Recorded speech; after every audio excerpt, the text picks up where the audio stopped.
Recording. There we are.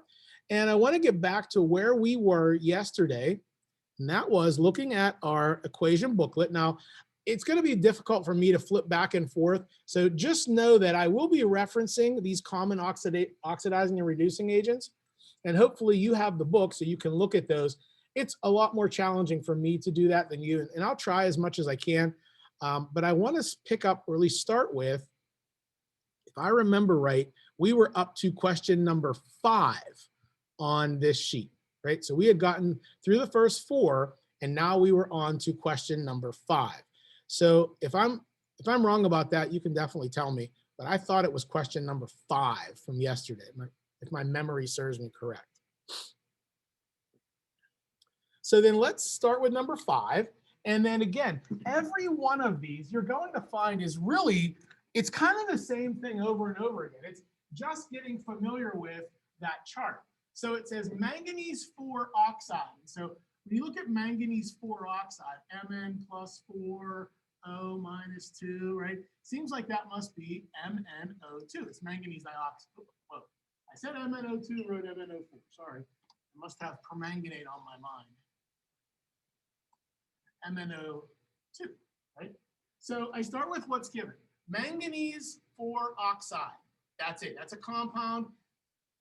It's not soluble. Oxides are insoluble except those alkali metal and the few from the alkaline earth. So manganese 4 oxide is added to warm, concentrated hydrobromic acid.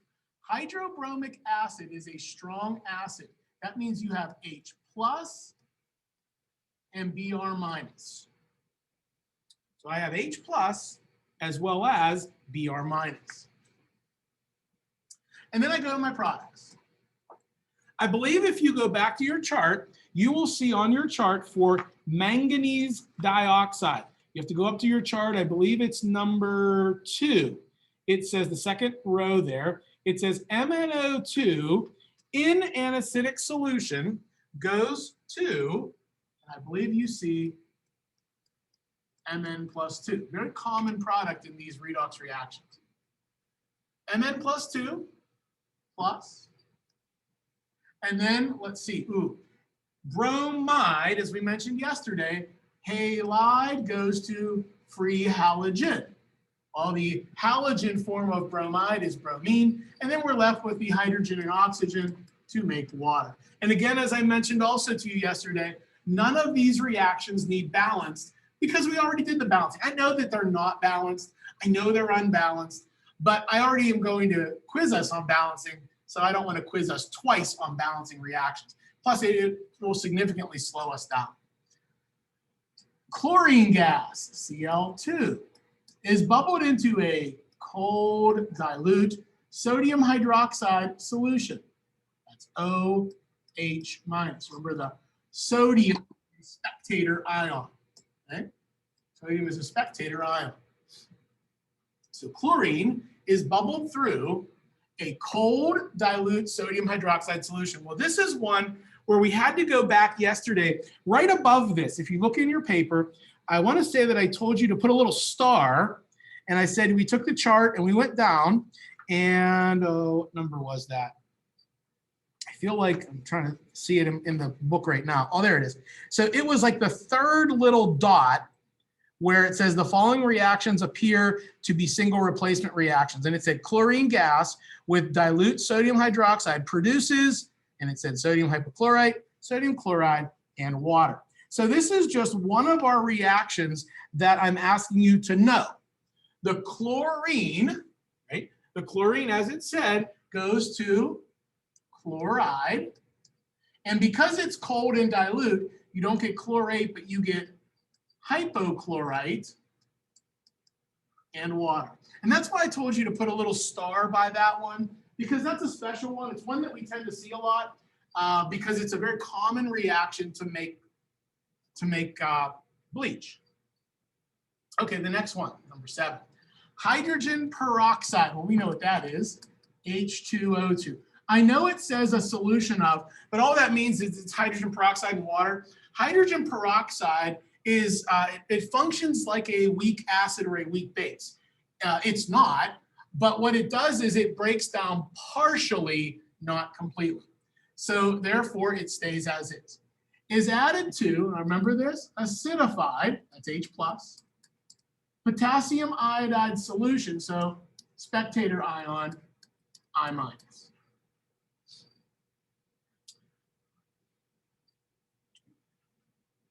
Well, somewhere we learned that peroxide, and I think if I go back to that chart, you have to look at peroxide is right at the bottom of your common oxidizing agents. Under your common oxidizing agents, you will see that peroxide goes to oxygen. Just like we saw with bromide, iodide goes to iodine, and we're left with a hydrogen.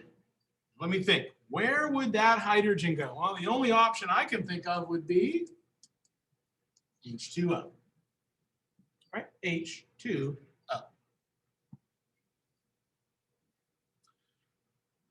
Well, number 8, we have hydrogen peroxide again. Gee willikers. H2O2, wow, 2 in a row. Acidified, H+, is added to a solution of sodium nitrite. So the sodium, again, is a spectator. Well, we know from the reaction above that the peroxide is going to oxygen. Now the nitrite, let's see if that was in our chart. So when I go back to the chart, let's see, I do see this. So it's the peroxide was under an oxidizing agent, so we're looking at a reducing agent. It's the halide, then there's free halogen, then there's sulfite, and then it goes to nitrite. And you'll see here it says nitrite goes to nitrate. Nitrate.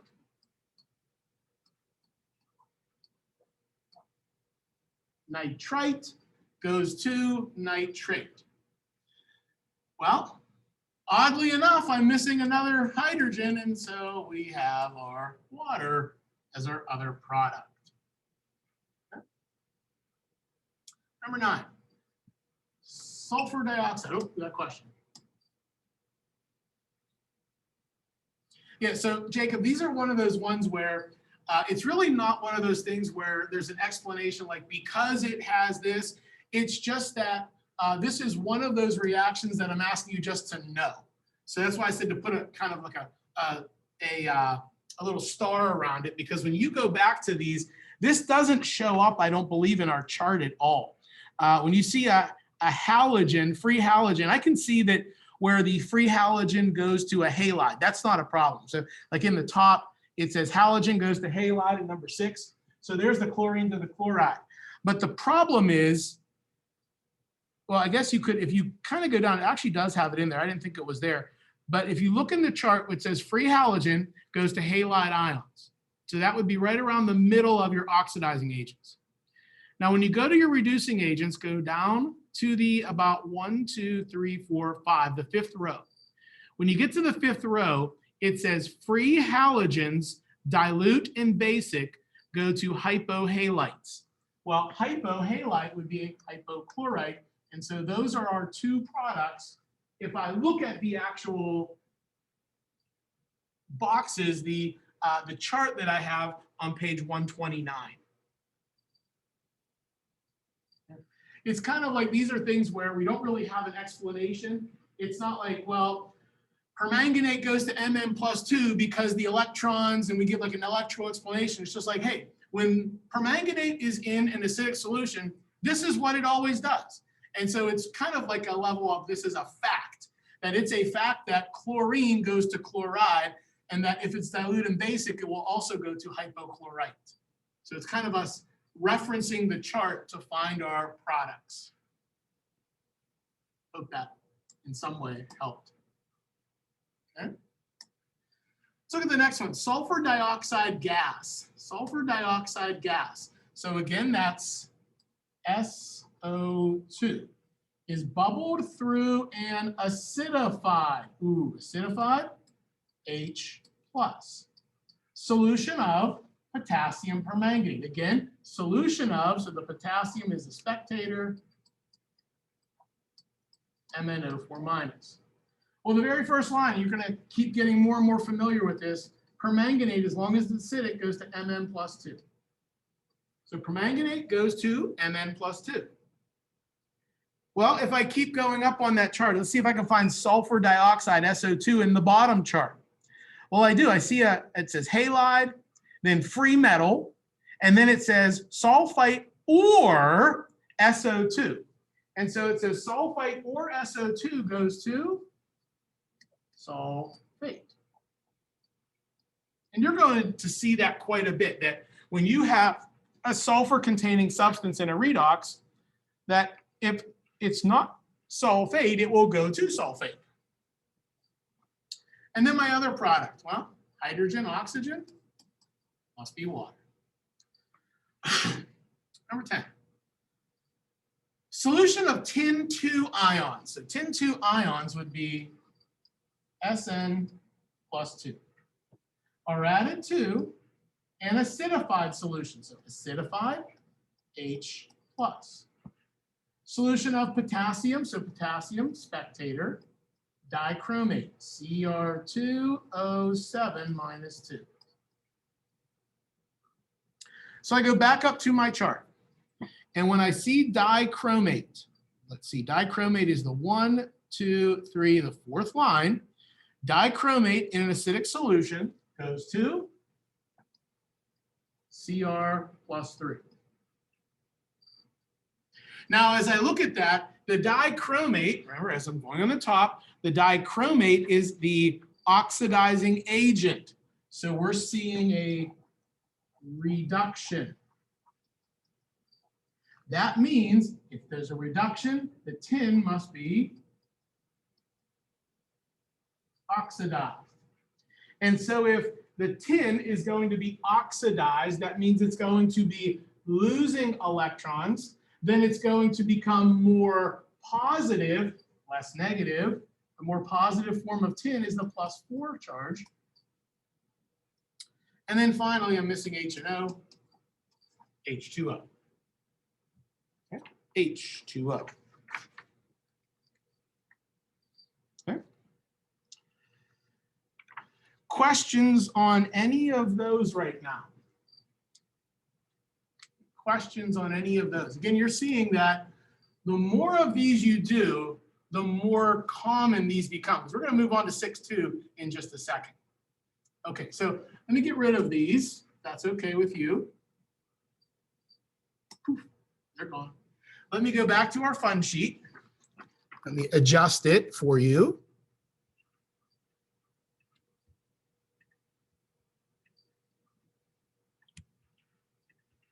Let's go back to where we were. So now we're going to 6-2. Now we'll write on this one. Don't worry, we'll erase all of this stuff so that we can do a few more problems here. Okay, 6-2. Okay, here we go. I think we are ready. So number 1 here, solid copper. Well, solid copper is just Cu. Here, and so solid copper, Cu, is added to dilute nitric acid. Nitric acid is a strong acid, H plus, NO3 minus. Okay, so now I have to think about this. I have to go back to my little chart. And on the chart, here's what I find. Somewhere around underneath the dichromate, you'll see HNO3 concentrated and HNO3 diluted. And so the diluted form makes, as you look down here, NO. So the nitrate goes to NO. Now again, remember, that is when your NO is, and I think it says in here, the oxidizing agent, so it is reduced. Copper is oxidized. Now I know we have 2 options, +1 or +2. +2 is the common form, and actually if you go down to our reactions that we gave yesterday, this was one of the reactions where it says copper dilute nitric acid, make copper 2 nitrate. So the copper 2 is going to be the more common form that we will see in these reactions. And then we're missing an H and an O, so H2O. Metallic copper, Cu, is heated with concentrated sulfuric acid. Woo. Concentrated sulfuric acid. Well, I don't see anything else here except the sulfuric acid. So the sulfuric acid is going to have to be involved. And actually, if you go back to that chart, you'll see that on the top of the chart, hot concentrated SO4 is right in the middle. And it says with hot and concentrated H2SO4 that you do get a product, that product being SO2.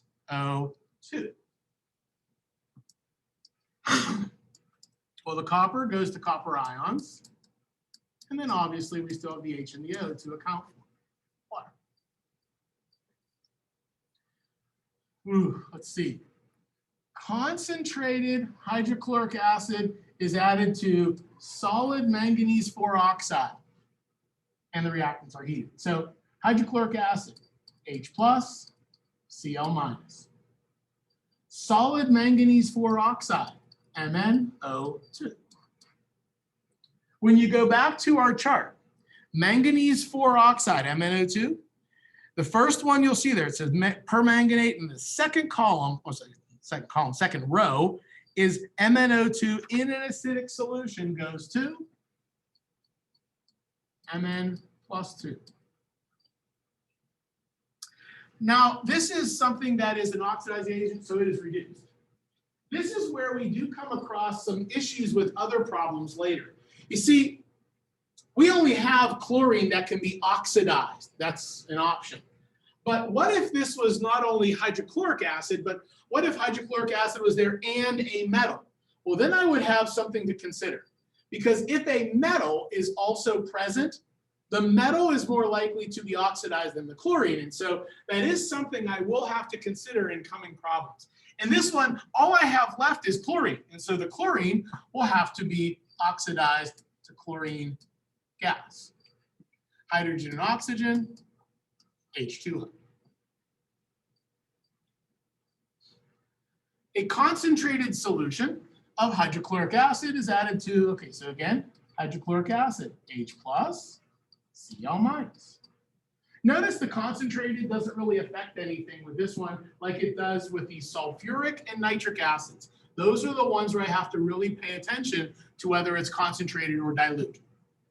And then it's added to, now this one I have to be careful because it's solid potassium permanganate. Now I can't get rid of the K. So I've got to leave it as K MnO4.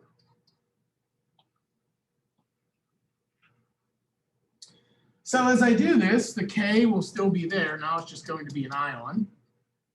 First row of my oxidizing agents says permanganate in an acidic solution goes to Mn plus 2. Chloride goes to chlorine and water.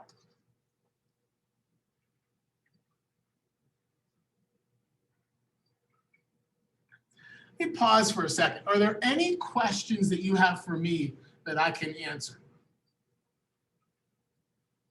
To be honest, a lot of this is very systematic, but I want to make sure if there are questions that I am answering them. So if there is a solid reactant that would normally break down, you just take the ion and put it in the product? So if it was like sodium permanganate, you do the same thing. Yep. Okay. That's Okay. the only way that the spectator ion actually stays. Okay. Thank you. Anyone else? I see something. Yeah, so H2SO4 is strong only in the first hydrogen. So it's called a polyprotic acid. It's the only polyprotic strong acid, but it's only strong in the first hydrogen. The second one is actually weak.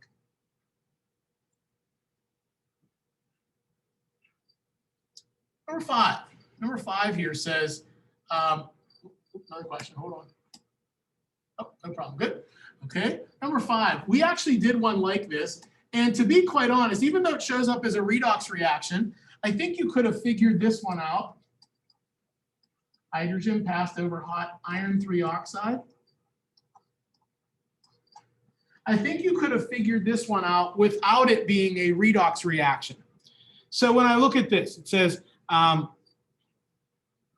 hydrogen gas is passed over hot iron 3 oxide. So this is going to be just a simple single replacement. Hydrogen and iron go through a single replacement. Now, in order to do this, now we know that all these reactions occur, so I don't even have to consider like looking it up to see if it works, because this will occur where the H replaces the F, leaving Fe by itself and H2O. There isn't any water here, so if I did, none of these are, by the way, are soluble, but even if they were, I couldn't break them apart. Okay, number 6, hydrogen peroxide. Again, we saw this before. H2O2 is added to an acidified solution of, so the K doesn't need to be there, dichromate Cr2O7 minus 2. Well, one of the things that we saw earlier is peroxide goes to oxygen as a reduction. Well, we'll also see the dichromate go to, well, dichromate goes to Cr plus 3. It's actually another reduction. And then the H2O that'll be there will account for the other oxygen being oxidized. And again, we're not balancing these, so it works out very nicely. Okay. So that's the first 6. We have to continue on. There's, I believe, just a few more of them here. So let me finish those out up to 11. So going to scroll down. So I have to get rid of this, as I will. Scroll down to number 7. Bring us back. Erase what we have. And then finish our last few questions here. Okay. Okay. Manganese 4 oxide. Okay, I know what that is. That's MnO2.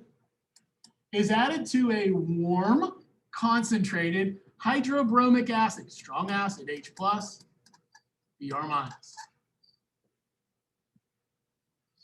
Well, if you look at your chart, hopefully you can fill in the rest. MnO2, bromide, and the leftover hydrogens and oxygens.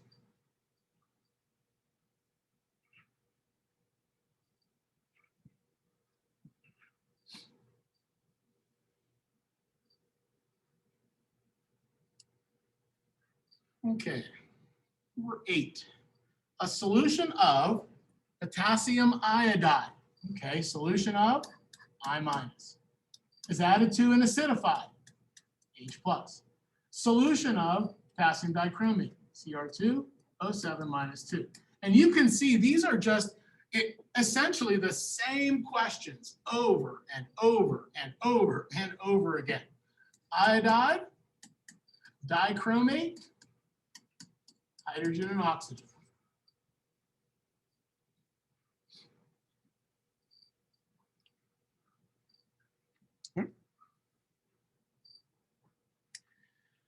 Number 9, potassium permanganate solution. Okay. Permanganate is added to concentrated hydrochloric acid, H+, Cl-. Permanganate, that's easy. Chloride, and water, right? H2O. Number 10. 10 here says solutions of potassium permanganate and sodium oxalate are mixed. Now, this is a tricky one because when you come up there, it says, this is one where I really wish they would have specified some things, because when you see the question here, potassium permanganate and sodium oxalate, that's the C2O4 minus 2. Let me first look and see if that oxalate, okay, it's there. Yeah, this is one I do because I know what the answer is to this, but it's an odd problem. I'm looking to see if the oxalate is on the bottom too. I don't see it down there. No, I don't. I just wanted to see if it was there. Really, the question should say whether it's in an acidic or a basic solution, because the problem is that the permanganate one's easy, right? We know what that is. You know, permanganate, if it's in, if you kind of read through here, it says, if it is in an acidic solution, it's Mn+2. If it's in a neutral or basic solution, it's MnO2. So without information, it makes it very difficult to tell what the product is. And so, I mean, I know that this was on an AP exam years ago, so I know what the answer they wanted was, but it really does make a difference. And this problem never gave the acidic or basic, and that determines the product. I mean, if it's Mn+2, that makes sense because then it's acidic. But if it's neutral, MnO2 works as well. And then the other part is the oxalate. What does oxalate do? Well, I mean, oxalate technically goes to CO2, but the problem is that's what happens when oxalate is oxidized. So see, oxalate has two issues. One of the things it can do is go to CO2 or CO3 minus 2. You get two options. And so over here, I have -8 +6. So what has to happen is, right, no matter which one I go to, it's reduced.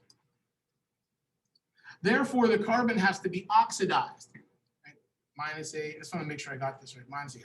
So I have +4, and then I guess -4 +4, and +4. How about that? Right? The problem is, no matter how we do this, it's actually still reduced. So this is a problem that I added and then later realized, well, it doesn't make sense the way it's written. And I only go through that to show you why it doesn't make sense. To go from here over to here, so let's see what we got. Well, we would have +8. So it will work.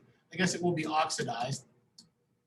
The problem with this, though, is I don't know which of these two products there are because it doesn't say. It doesn't tell me oxidized or reduced. So I don't like this problem. Now, if it were acidic, then it would be Mn+2. If it were basic, it would be MnO2. The CO2 fits our one from before, but again, not one for us, I don't think, to really focus on. Let's look at ones that do make sense, like number 11. Acidified. Oh, I know what that is. Okay, no problem. Acidified, H+. Potassium permanganate, that's a solution. It doesn't say that, but it is added to a solution of sodium nitrate.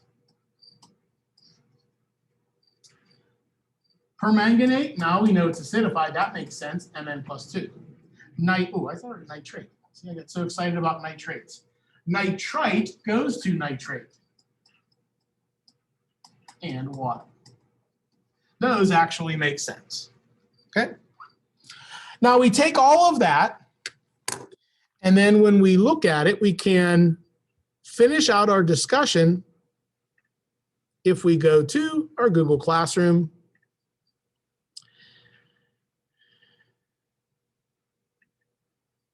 I think I put this in the wrong place here, but let me just move it up. Oh, that's the quiz. Is that the quiz? Hold on here. Yeah. I don't know why I made this an assignment. This isn't an assignment. Oh, maybe it is. I guess that is the assignment. Oh, interesting. What did I do? I must have put these in an odd other. Oh, I see what I did. My problem. Sorry. Let me move that down.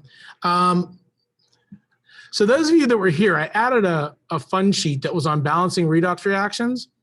And so where's that fun sheet? There it is.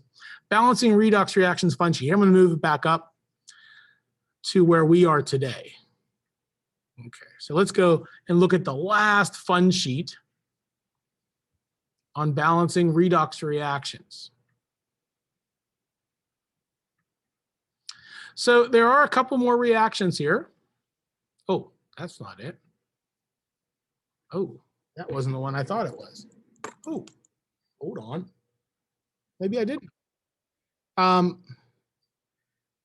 thought Oh well. Let me show you that one now. I thought I uploaded it.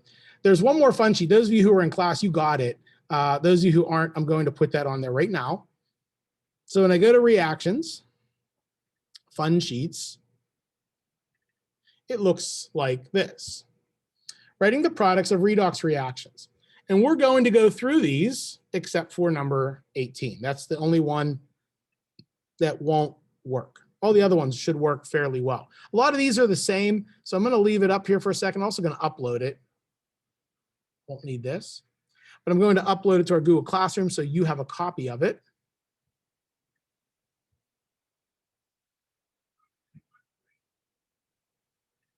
Okay. So I'll add that material predicting redox reactions.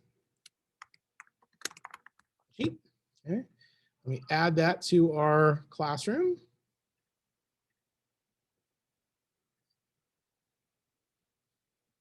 Nope. Okay, and then we'll be ready to rock out through these. So fun sheet. Oh, that says worksheets. The heck is that? They're fun sheets, not worksheets. Okay, we put those in, and I'll put the answer key on there too, so that's good. And then we'll post it. Okay, and as we go through this, you'll see that they are very, very, very similar questions. I mean, there's only so many of these that I can ask. I mean, they really are really that similar. Maybe it will, I don't know. Whatever. So let me go through this. So the first one here, if you'll look at it, it says solid copper and dilute nitric acid solution. Again, we've already done a lot of these. And so hopefully these are pretty easy. Second one, copper is heated with a concentrated sulfuric acid solution. You know, I can only ask them so many different ways, to be quite honest. So I'm going to start reading through them. Maybe I'll start writing them as I read through them. So let's do this. Let's do this. This.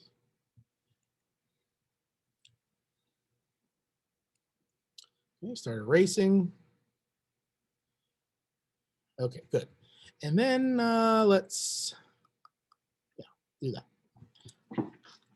So the first one there is simple, solid copper. Number one, Cu. Dilute nitric acid, H plus, NO3 minus. The copper goes to copper ion. It's dilute nitric acid, so we get NO, and then obviously water. One down. Number two, metallic copper is heated with concentrated sulfuric acid. Sulfuric acid, H, HSO4 minus. The copper goes to copper ion. The sulfuric acid goes to sulfur dioxide. And then I'm left with water. Right? Two down. Concentrated hydrochloric acid solution, okay? H plus, Cl minus. Is added to solid manganese 4 oxide and they are heated, MnO2. The MnO2 goes to Mn plus 2. Chloride goes to chlorine, and then water remains. Right? Number 4. They go pretty fast once you know how to do them. A concentrated solution of hydrochloric acid, H plus, Cl minus. Is added to solid potassium permanganate, just like the one we did with what was asking about. There's the K plus, and permanganate goes to Mn plus 2. Chlorine goes to chloride goes to chlorine, and then water. We have the hydrogen and the iron oxide. Again, you'll see that. I mean, these are again, there are only so many ways I could ask these. Gives me my Fe and H2O. Hydrogen peroxide. Okay, simple. H2O2. Acidified.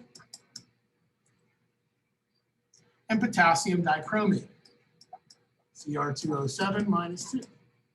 Well, dichromate goes to chromium. Peroxide, oxygen, and water. 7. Manganese 4 oxide. MnO2, is added to warm, concentrated hydrobromic acid.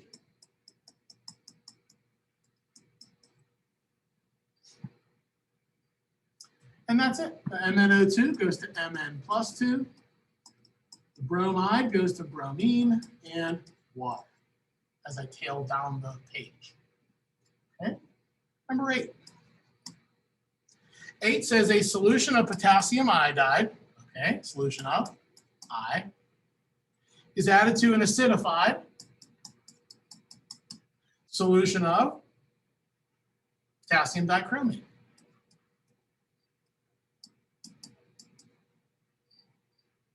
When I do this, I get I2, Cr+3, and H2O. And you can see that once you get good at these, it goes very, very fast. Here's one that's not on here. I was watching an episode of CSI once. I actually don't watch a lot of that, but I was watching it once, and here's what I saw.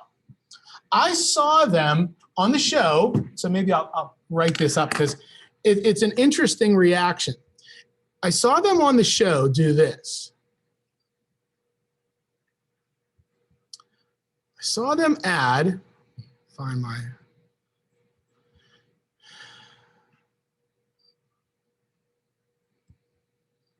okay, get us to blank page here. I saw them add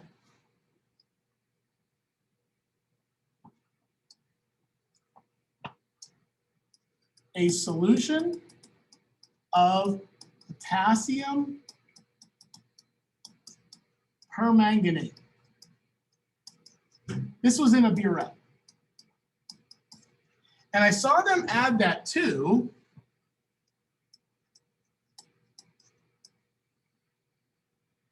a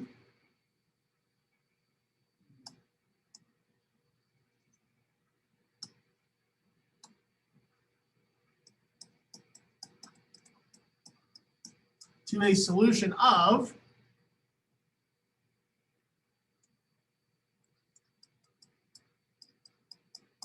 iron 2 chloride that was acidified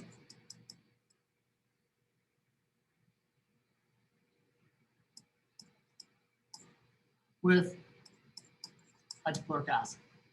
That's what I saw. And it's interesting, they were doing this titration, and I said, oh, I know exactly what they're doing. They're testing for the concentration of iron in something.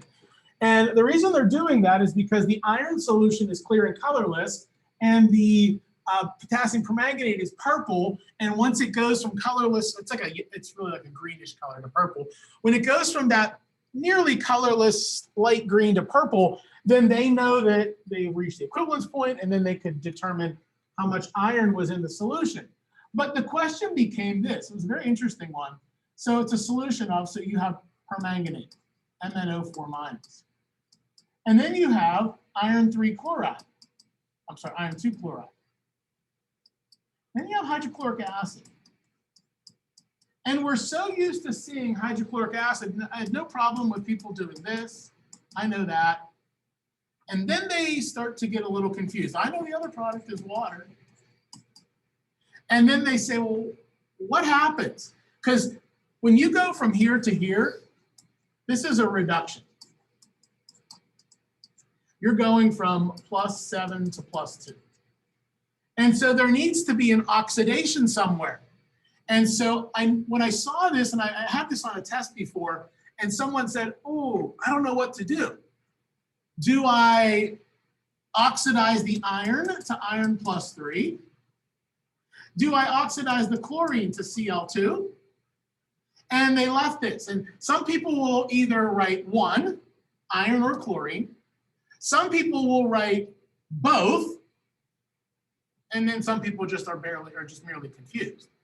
So which one is it? Is it, I guess, both iron and chlorine, or are one of them being produced? And the answer is iron is the only oxidation. You see, what we find for a redox reaction is if a metal is present and it can be reduced, it will be reduced. Now, could I prove this? Yeah, when we get to electrochemistry at the end of the year, we will do that through those reduction potentials. But this was our reaction. The only reason I added hydrochloric acid was to acidify it. The chlorine takes too much energy to make into the chloride, takes too much energy to make chlorine. Now you say, well, why did it do it before? Because there was nothing else there to oxidize.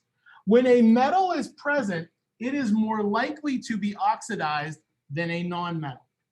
Okay? I wanted to make sure I pointed that out because that happens quite a bit when you're going through these problems. Now's a good point for me, before I even look at any of those other ones, to kind of take a step back and see where your application of this is. So if I go down to our quiz,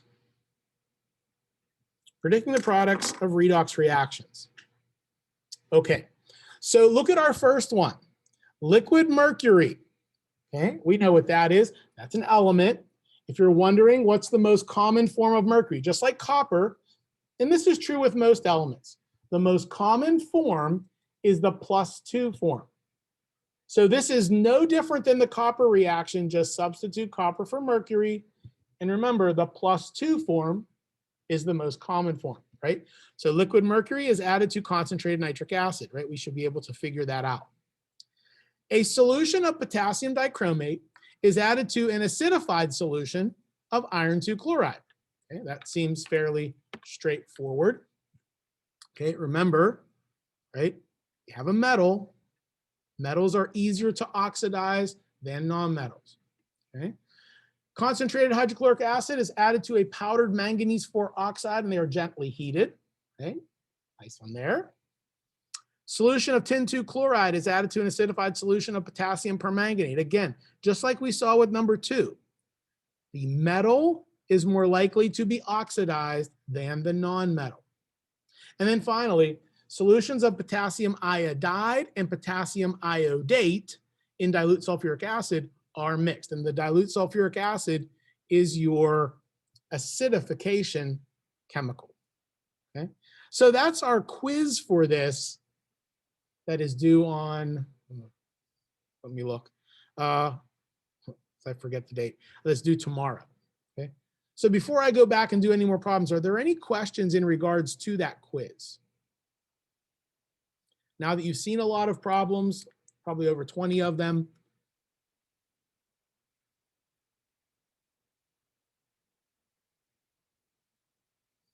Okay. None? Okay. So just to kind of remind you is what I was saying about that one, you know, it says iron chloride. I'll show you something different. You know, if I told you that you had, you know,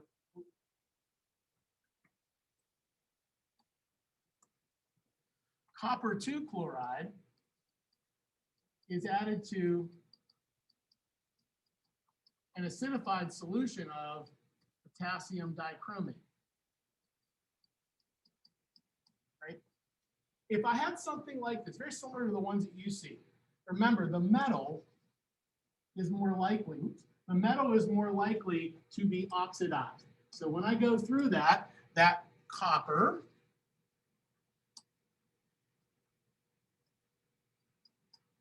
+2.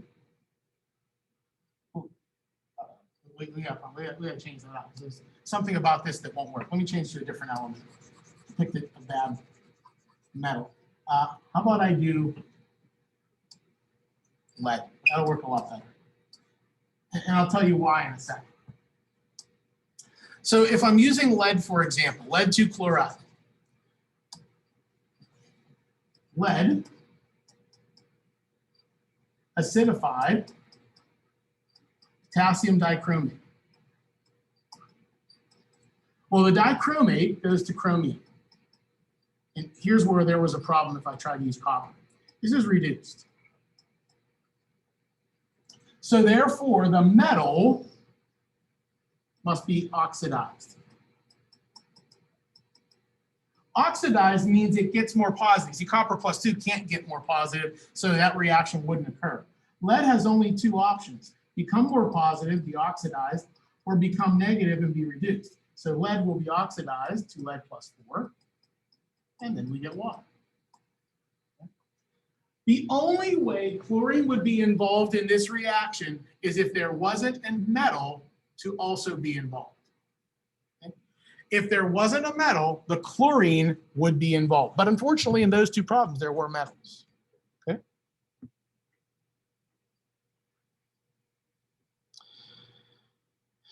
Any questions for me?